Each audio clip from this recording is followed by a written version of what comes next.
अस्सलाम वालेकुम, welcome to शॉपदार।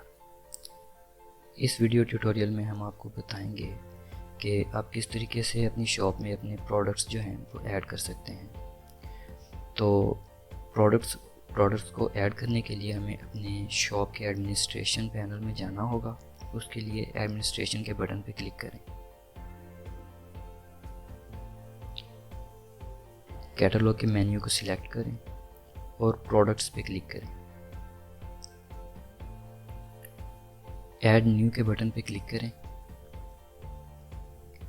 हमारे पास प्रोडक्ट ऐड करने का ये फॉर्म शो हो जाएगा, जिसे फिल आउट करने के बाद हम अपना प्रोडक्ट ऐड कर सकते हैं। तो सबसे पहले हमें अपने प्रोडक्ट का जो नेम है वो ऐड करना होगा। मैंने यहाँ पे इस फाइल के अंदर अपने प्रोडक्ट का नेम और बाकी सारी डिटेल्स जो हैं वो पहले से सेव करके रखी हैं। तो मेरे प्रोडक्ट का जो नेम है वो है Google home mini stand holder. तो मैं अपने प्रोडक्ट का जो नेम है वो यहाँ पे इनपुट कर दूंगा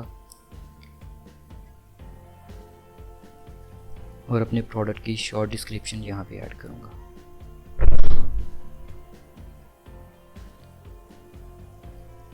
इसी तरीके से अपने प्रोडक्ट की फुल डिस्क्रिप्शन में इस इनपुट बॉक्स के अंदर इनपुट करूँगा। उसके बाद हमारे पास आ जाता है स्टॉक कीपिंग यूनिट SKU। अगर हमारे प्रोडक्ट का कोई स्टॉक कीपिंग यूनिट है तो हम उसे यहाँ पे इनपुट करेंगे, अदरवाइज इसे एम्प्टी छोड़ देंगे। उसके बाद हमें अपने प्रोडक्ट के रिलेटेड कैटेगरी को सिलेक्ट करना होगा। मेरे इस sample product Google home mini stand holder की जो कैटेगरी है वो है स्मार्ट होम। तो स्मार्ट होम सिलेक्ट करने के बाद हमें इस प्रोडक्ट के मैन्युफैक्चरर को सिलेक्ट करना होगा।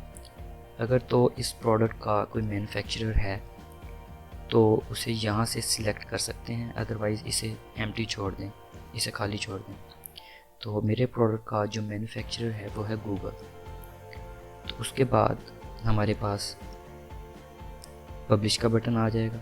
इस ऑप्शन को सिलेक्ट करने से हमारा जो प्रोडक्ट है वो विजिबल होगा शॉपदार की वेबसाइट पे। अगर हम चाहते हैं कि हमारा प्रोडक्ट है वो हमारी शॉप में विजिबल हो तो हम पब्लिश के बटन को सिलेक्ट करेंगे। अगर हम चाहते हैं कि हम अपने प्रोडक्ट को डिलीट ना करें लेकिन हमारा प्रोडक्ट हमारी शॉप में शो ना हो तो हम इसे सिलेक्ट नहीं करेंगे। मैं चाहता हूं कि मेरा प्रोडक्ट मेरी शॉप में शो हो, कस्टमर्स को विजिबल हो, तो मैं इसे सिलेक्ट करूँगा। उसके बाद हमारे पास आ जाते हैं प्रोडक्ट के टैग्स।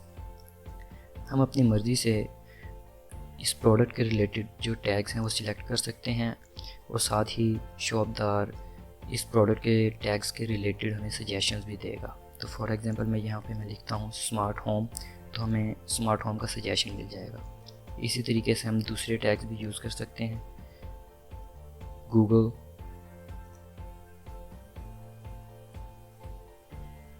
Google smart home. इस तरीके से आप अपने प्रोडक्ट के टैग्स यहाँ पे ऐड कर सकते हैं। उसके बाद है हमारे पास मैन्युफैक्चरर पार्ट नंबर। अगर तो आपका प्रोडक्ट इस टाइप का है कि आपके प्रोडक्ट का कोई मैन्युफैक्चरर पार्ट नंबर है तो आप उसे यहाँ पे इनपुट कर सकते हैं या फिर इस फील्ड को खाली छोड़ सकते हैं।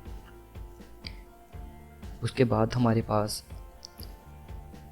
ये 3 फीचर्स हैं, product type, product template, require other products. यहाँ पे हमारे पास 2 ऑप्शन हैं, सिंपल और grouped. Simple product mostly simple product select करते हैं। अगर तो आप ग्रुप्ड प्रोडक्ट सिलेक्ट करते हैं तो हम इसमें इस प्रोडक्ट के वेरिएंट्स ऐड कर सकते हैं। तो इस फीचर को यूज़ करने से पहले हमें अपना जो करंट प्रोग्रेस है उसे सेव करना होगा, सेव एंड कंटिन्यू एडिट के बटन पर क्लिक करके, और फिर हम अपने जो इस प्रोडक्ट के डिफरेंट वेरिएंट्स हैं वो यहाँ पे ऐड कर सकते हैं। तो मेरा ये जो प्रोडक्ट है वो सिंपल प्रोडक्ट है, तो मैं इसे सिलेक्ट करूँगा और मार्क एज़ न्यू के बटन पे क्लिक करूँगा। मार्क एज़ न्यू के ऑप्शन को चेक करने से हमारा जो प्रोडक्ट है वो शॉपदार वेबसाइट पे न्यू प्रोडक्ट्स की लिस्ट में ऐड हो जाएगा और मैं यहाँ से सिलेक्ट कर सकता हूँ कि मुझे कितने ड्यूरेशन के लिए इस प्रोडक्ट को न्यू प्रोडक्ट की लिस्ट में शो करवाना है। तो मैंने सिर्फ इसे मार्क एज़ न्यू पे क्लिक किया है। तो आप चाहें तो यहाँ पे डेट भी स्पेसिफाई कर सकते हैं। उसके बाद हमारे पास आ जाता है इस प्रोडक्ट की प्राइसेस। तो हम यहाँ पे अपने प्रोडक्ट की प्राइसेस लिख सकते हैं। यहाँ पे प्रोडक्ट कॉस्ट का ऑप्शन है, ये सिर्फ सेलर्स के लिए है, ये कस्टमर्स को शो नहीं होगा। तो ये सिर्फ जो सेलर है उसे दिखाने के लिए है कि ये इस प्रोडक्ट की जो टोटल कॉस्ट है जो सेलर को पड़ी है वो कितनी है। फॉर एग्ज़ाम्पल सेलर को ये प्रोडक्ट 3500 रुपये में रिसीव हुआ सेल करने के लिए, और इस प्रोडक्ट की जो सेलिंग प्राइस थी वो थी 4500 रुपये। लेकिन जो सेलर है वो डिस्काउंट करके ये प्रोडक्ट 4000 रुपये में सेल करना चाहता है। उसके बाद हमारे पास है डिसेबल बाय बटन। अगर हम इस ऑप्शन को टिक करते हैं तो हमारा जो प्रोडक्ट है वो हमारे कस्टमर्स को हमारी शॉप में विजिबल होगा, लेकिन हमारे जो कस्टमर्स हैं वो इस प्रोडक्ट को परचेज़ नहीं कर सकेंगे, वो सिर्फ इस प्रोडक्ट को देख सकेंगे। तो मैं चाहता हूँ कि मेरे कस्टमर्स इस प्रोडक्ट को देखें भी और परचेज़ भी करें, तो मैं इस ऑप्शन को सिलेक्ट नहीं करूँगा। उसके बाद हमारे पास ऑप्शन है डिसेबल विश लिस्ट बटन। इस ऑप्शन को टिक करने से हमारे कस्टमर्स इस प्रोडक्ट को अपनी विश लिस्ट में ऐड नहीं कर सकते। तो मैं चाहता हूं कि मेरे कस्टमर्स इस प्रोडक्ट को अपनी विश लिस्ट में ऐड करें, तो मैं इसको भी सिलेक्ट नहीं करूंगा। उसके बाद हमारे पास इसकी शिपमेंट की इंफॉर्मेशन है। मेरे प्रोडक्ट का जो टोटल वेट है वो 450 ग्राम है, तो मैं इसे 0.450 ग्राम्स ऐड कर दूंगा, और यहाँ पे मैं अपने प्रोडक्ट की लेंथ, विड्थ और हाइट को ऐड कर सकता हूँ। फॉर एग्ज़ाम्पल मैं यहाँ पे लिख देता हूँ कि जो मेरे प्रोडक्ट की लेंथ है वो 6 सेंटीमीटर है, इसकी जो विड्थ है वो 4 सेंटीमीटर्स है, और इसकी जो हाइट है वो 3 सेंटीमीटर्स है। तो मैं सैम्पल वैल्यूज़ लिख रहा हूँ, आप अपने प्रोडक्ट के मुताबिक जो एक्चुअल वैल्यूज़ हैं वो यहाँ पे इनपुट करेंगे। उसके बाद अगर तो ये प्रोडक्ट फ्री ऑफ कॉस्ट आप अपने कस्टमर तक शिपमेंट जो है वो फ्री देना चाहते हैं अपने कस्टमर को, तो आप फ्री शिपिंग के ऑप्शन को टिक कर सकते हैं। मैं अपने कस्टमर को ये प्रोडक्ट फ्री शिपिंग देना चाहता हूँ, तो मैं फ्री शिपिंग के ऑप्शन को सिलेक्ट करूँगा। उसके बाद हमारे पास इन्वेंट्री कंट्रोल का एक टैब है, जहाँ पे हम अपने प्रोडक्ट की इन्वेंट्री को कंट्रोल कर सकते हैं। फॉर एग्ज़ाम्पल अभी बाय डिफ़ॉल्ट यहाँ पे डोंट ट्रैक इन्वेंट्री सिलेक्ट होगा, लेकिन मैं ट्रैक इन्वेंट्री के ऑप्शन को एनेबल करूँगा और यहाँ पे इनपुट करूँगा कि मेरे पास ये टोटल प्रोडक्ट्स कितने अवेलेबल हैं। मेरे पास ये प्रोडक्ट्स 20 अवेलेबल हैं। उसके बाद अगर मैं चाहता हूँ कि मेरे कस्टमर्स देख सकें कि रिमेनिंग प्रोडक्ट्स कितने अवेलेबल हैं परचेज़ करने के लिए, तो जो प्रोडक्ट का पेज होगा वहाँ पे कस्टमर को शो हो जाएगा कि ये टोटल रिमेनिंग कितने प्रोडक्ट्स अवेलेबल हैं परचेज़ करने के लिए। तो इस तरीके से जो कस्टमर है वो मोटिवेट होगा इस प्रोडक्ट को मज़ीद परचेज़ करने के लिए। मैं इसे सिलेक्ट करूँगा display availability and display stock quantity. उसके बाद मैं यहाँ पे ये ऑप्शन जो है चूज़ करूँगा minimum stock quantity. Minimum stock quantity अगर हम अपनी इन्वेंट्री को ट्रैक कर रहे हैं तो इसे यूज़ करना लाजमी है। मैं यहाँ पे लिखूँगा कि जब मेरे प्रोडक्ट्स रिमेनिंग 5 हों तो एक स्पेसिफिक एक्शन परफॉर्म हो। फॉर एग्ज़ाम्पल जब मेरी स्टॉक क्वांटिटी 5 रह जाए, 5 प्रोडक्ट्स मेरे पास रिमेनिंग हो, तो जो परचेज़ का बटन है बाय बटन वो डिसेबल हो जाए और कस्टमर इस प्रोडक्ट को परचेज़ ना कर सके, या फिर इस प्रोडक्ट को अनपब्लिश कर दें ताकि मेरी शॉप से ये प्रोडक्ट जो है वो कस्टमर्स को शो ही ना हो। तो मैं चाहता हूँ कि मेरा प्रोडक्ट कस्टमर्स को शो हो, लेकिन ये इसका जो बाय बटन है वो डिसेबल हो जाए ताकि कस्टमर इसे परचेज़ ना कर सके लेकिन देख सकें।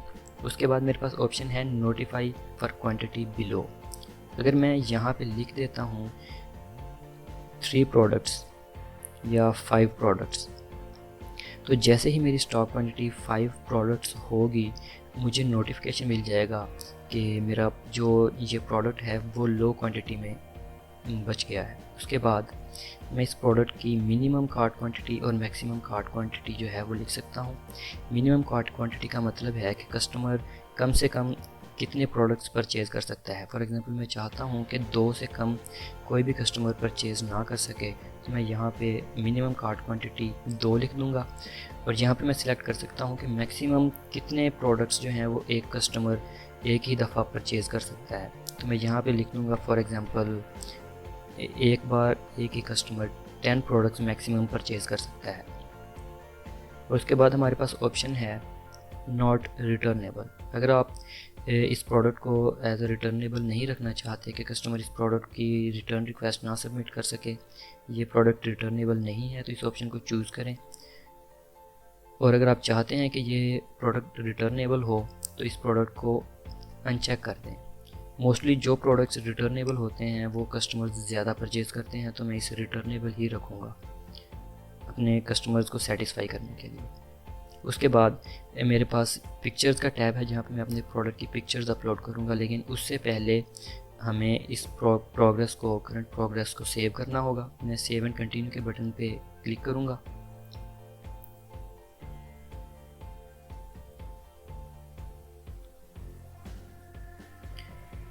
और यहाँ से अपलोड अ फाइल के बटन पे क्लिक करूँगा।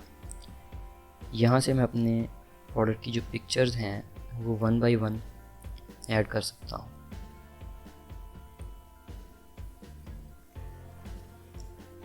ऐड प्रोडक्ट पिक्चर के बटन पे क्लिक करें और इसी तरीके से जो बाकी की प्रोडक्ट पिक्चर्स हैं उन्हें अपलोड करें।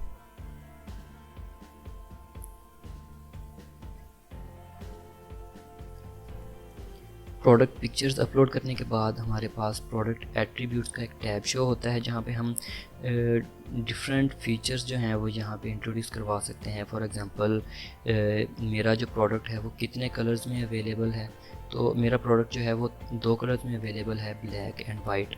तो मैं यहाँ पे एट्रीब्यूट्स ऐड करके अपने कस्टमर्स को दिखा सकता हूँ कि वो स्पेसिफिकली कौन सा कलर परचेज़ करना चाहते हैं। वाइट कलर में ये प्रोडक्ट परचेज़ करना चाहते हैं या ब्लैक कलर में, तो मैं यहाँ पे एट्रीब्यूट ऐड कर सकता हूँ।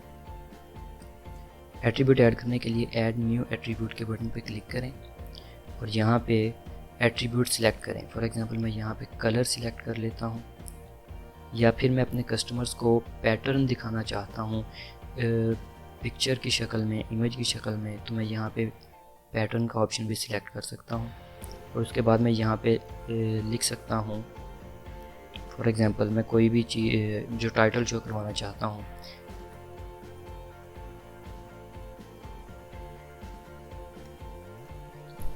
मैं यहाँ पे वेरिएंट्स लिख देता हूँ। और वेरिएंट्स लिखने के बाद अगर मैं यहाँ पे कस्टमर को फोर्स करना चाहता हूँ कि एक ऑप्शन को लाजमी सिलेक्ट करें कि वो ब्लैक परचेज़ करना चाहता है या वाइट परचेज़ करना चाहता है, तो इज़ रिक्वायर्ड के ऑप्शन को सिलेक्ट करें और सेव एंड कंटिन्यू के बटन पे क्लिक करें। उसके बाद हमारे पास यहाँ पे हम वैल्यूज़ ऐड कर सकते हैं ब्लैक एंड वाइट की।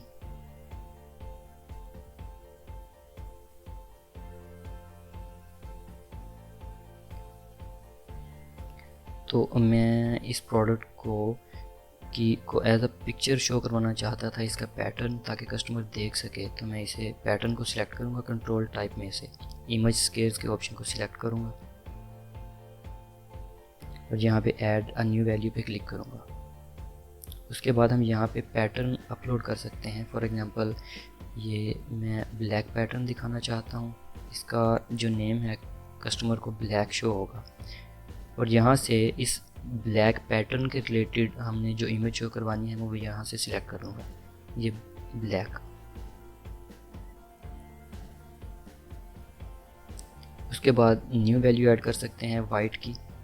यहाँ से मैं वाइट का पैटर्न अपलोड करूँगा और यहाँ से वाइट का पैटर्न अपलोड करने के बाद उसी के जो रेलेवेंट प्रोडक्ट पिक्चर है वो सिलेक्ट कर लूँगा और सेव के बटन पे क्लिक करूँगा। Sorry, white.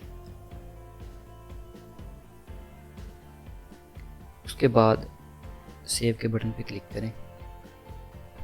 सेव के बटन पे क्लिक करने के बाद आपका जो पैटर्न का एट्रीब्यूट है वो यहाँ पे ऐड हो जाएगा। उसके बाद हमारे पास ऑप्शन है डाउनलोडेबल प्रोडक्ट।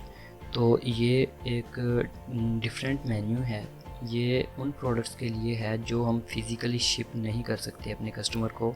फॉर एग्ज़ाम्पल कोई कस्टमर ऐसा प्रोडक्ट परचेज़ करना चाहता है जो कोई बुक है जो वो मोबाइल या लैपटॉप पे रीड कर सके, तो वो बुक हमें अपने कस्टमर को सॉफ्ट कॉपी में प्रोवाइड करनी है। तो हम ये ऑप्शन सिलेक्ट कर सकते हैं कि ये जो प्रोडक्ट है, जो बुक हम अपलोड कर रहे हैं, वो डाउनलोडेबल प्रोडक्ट है। तो उस बुक की जो फाइल है या तो हम डायरेक्टली यहाँ से अपलोड कर सकते हैं या फिर उसे किसी और सर्वर पे या किसी और जगह पे अपलोड करने के बाद उसका जो लिंक है, यूआरएल है, वो यहाँ पे पेस्ट करके सेव डाउनलोड के बटन पे क्लिक कर सकते हैं। और उसके बाद ये जो प्रोडक्ट है वो डाउनलोडेबल प्रोडक्ट की लिस्ट में आ जाएगा, ताकि जो कस्टमर है वो पेमेंट करेगा तो उसे डाउनलोडेबल प्रोडक्ट अवेलेबल हो जाएगा। और इस तरीके से हम अपने प्रोडक्ट को अपनी शॉप में अपलोड कर सकते हैं। तो इस प्रोडक्ट को सेव करते हैं और व्यू करते हैं। रिव्यू के बटन पे क्लिक करने से हमें हमारा प्रोडक्ट जो है वो दिख जाएगा कि कस्टमर को किस तरीके से प्रोडक्ट विजिबल होगा। तो हमने अपना पहला प्रोडक्ट सक्सेसफुली अपलोड कर लिया है। यहाँ पे हमारे जो वेरिएंट्स हैं यहाँ पे विजिबल होंगे ब्लैक में। अगर वाइट पे क्लिक करेंगे तो हमारा वाइट शो हो जाएगा। तो इस तरीके से हम अपने प्रोडक्ट्स अपनी शॉप में अपलोड कर सकते हैं। नेक्स्ट वीडियो में हम आपको बताएंगे कि हम अपने शॉप पे ऑर्डर्स को किस तरीके से प्रोसेस कर सकते हैं, सेल्स को किस तरीके से मैनेज कर सकते हैं। अल्लाह हाफिज़।